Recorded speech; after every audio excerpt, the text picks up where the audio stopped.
آج ایک ایسی خبر سے پروگرام کا آغاز کریں گے جو عموماً اخبارات میں سنگل کالم اور نیوز چینلز کی خبروں میں کہیں بہت نیچے جگہ پاتی ہے۔ محنت کشوں کی تنخواہیں، ان کی اجرت جو اگر وقت پہ نہ ملے تو گھروں کے چولہے حقیقتاً بجھ جاتے ہیں۔ آج کراچی کی گرین لائن بس سروس کے سینکڑوں ملازمین گزشتہ 3 ماہ سے ایسی ہی آزمائش کے شکار ہیں۔ وہ اپنے گھروں کا کرایہ اور بچوں کے اسکول کی فیس ادا کرنے سے قاصر ہیں۔ سرکار کے تحت چلنے والے کسی بھی ادارے میں اگر یہ صورتحال ہو تو یہ بدترین گورننس اور فیصلہ سازوں کی بے حسی کی غماز ہے۔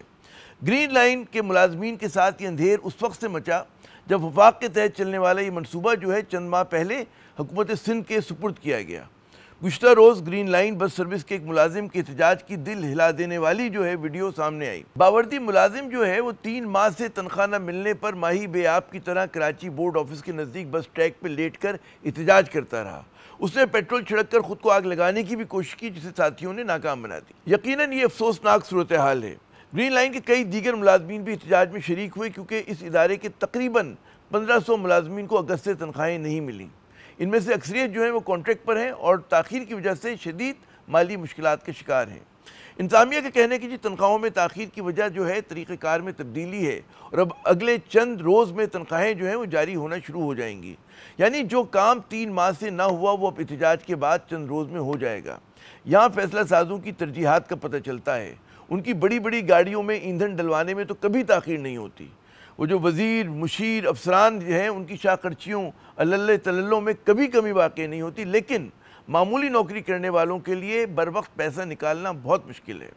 وزیر اعلیٰ سندھ مراد علی شاہ صاحب اور وزیر ٹرانسپورٹ جو ہیں ذرا ان محنت کشوں کے اس چھوٹے سے مسئلے کی طرف نظر دوڑائیں۔ قابل غور بات یہ ہے کہ اس منصوبے سے منسلک آئی ٹی اور انجینئرنگ محکمہ جات کی تنخواہیں جو ہیں وہ بر وقت دی جا رہی ہیں، لیکن نچلی سطح پر گارڈز، ٹکٹ جاری کرنے والے افراد اور جو صفائی ستھرائی میں سے منسلک لوگ ہیں ان کی تنخواہیں جو ہیں وہ رکی ہوئی ہیں۔ گرین لائن بس سروس یاد کریں کہ وفاق کا منصوبہ ہے اور جو دسمبر 2021 میں شروع ہوا، اس کے تحت جو 21 کلومیٹر ٹریک پر جو ہے سرجانی ٹاؤن سے لے کر نمائش تک 80 بسیں جو ہیں وہ آج کل چلائی جا رہی ہیں۔ سیاسی خبروں پہ آنے سے پہلے سول سوسائٹی کے لیے ایک اہم خبر۔ انسانی حقوق کی کارکن اور وکیل ایمان مزاری صاحبہ اور ان کے شوہر ایڈوکیٹ ہادی علی چٹھا پر متنازع سوشل میڈیا پوسٹ سے متعلق کیس میں اسلام آباد کی ڈسٹرکٹ اینڈ سیشنز عدالت میں فرد جرم عائد کر دی گئی۔ قومی سائبر کرائم انویسٹیگیشن ایجنسی نے ایمان مزاری اور چٹھا صاحب کے خلاف مقدمہ درج کیا تھا، جس میں الزام لگایا گیا تھا کہ انہوں نے سوشل میڈیا پوسٹ کے ذریعے لسانی بنیادوں پہ نفرت اور تقسیم پیدا کرنے کی کوشش کی ہے اور اداروں کے خلاف پروپیگنڈا کیا ہے۔ ڈسٹرکٹ اینڈ سیشن جج محمد افضل مجوکا نے مقدمے کی سماعت کی، جس میں ایمان مزاری اور ہادی چٹھا صاحب دونوں نے الزامات سے انکار کیا۔ عدالت نے سماعت جو ہے وہ 5 نومبر تک ملتوی کر دی ہے۔ گزشتہ روز ہادی صاحب جو ہیں ان کو عدالت میں عدم پیشی کے باعث عدالت کے باہر سے گرفتار کیا گیا تھا، حالانکہ ایمان مزاری صاحبہ کا دعویٰ تھا کہ وہ عدالت ہی میں موجود تھے۔ گرفتاری کے بعد انہیں رہا کر دیا گیا، لیکن یہاں ایک بڑا جائز سوال ہے اور وہ یہ بنتا ہے کہ ایکس پہ کی گئی پوسٹ پر قانون کا حرکت میں آنا کیا معنی رکھتا ہے۔ ایمان صاحبہ کا کہنا ہے کہ فرد جرم تو عائد کر دی گئی، لیکن اب تک یہ نہیں بتایا گیا کہ کن مخصوص پوسٹ پر یا کسی اور کی پوسٹ کو دوبارہ پوسٹ کرنے پہ یعنی کہ ری پوسٹ کرنے پر اعتراض ہے۔ اس ملک میں سنا ہے کہ آزادی اظہار پہ پابندی نہیں۔ اور جناب میدان سیاست کی بات کریں تو وہی ٹیڑھا پن۔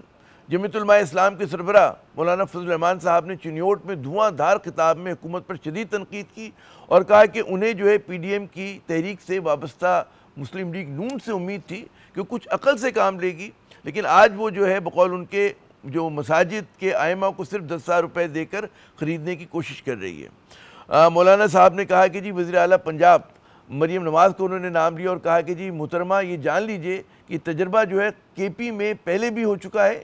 انہوں نے کہا کہ وہ اس سٹیج سے پورے مکاتب فکر اور تمام دینی مدارس کی نمائندگی کرتے ہوئے ان 10,000 روپوں کو رد کرتے ہیں۔ ان کا کہنا تھا کہ وہ اپنے نظام تعلیم اور اپنی دینی تحریک کو سرکاری اس میں مداخلت اور سرکاری پیسوں کے بغیر ہی چلائیں گے، یعنی کہ مشکلات میں گھری حکومت کے لیے یہ بھی ایک محاذ ہے۔ وزیر اعلیٰ خیبر پختونخوا سہیل آفریدی جو ہیں آج بھی اسلام آباد ہائی کورٹ کے حکم کے باوجود جیل میں عمران خان سے ملاقات نہیں کر سکے۔ آج کے پروگرام میں ہم اس پر ذرا بات کریں گے اور ساتھ ہی اس موضوع پر بھی کہ قومی اسمبلی اور سینٹ میں نئے قائدین حزب اختلاف کے نام پیش کیے جانے کے تقریباً 1 ہفتے کے بعد بھی کیوں اب تک آفیشیل نوٹیفیکیشن جاری نہیں ہوا۔ ویسے تحریک انصاف کے لیے ایک اچھی خبر یہ ہے کہ اس کے نامزد کردہ امیدوار خرم ذیشان صاحب 91 ووٹ لے کر کے پی سے سینیٹر منتخب ہو گئے۔ ان کے مد مقابل تاج آفریدی 45 ووٹ لے سکے۔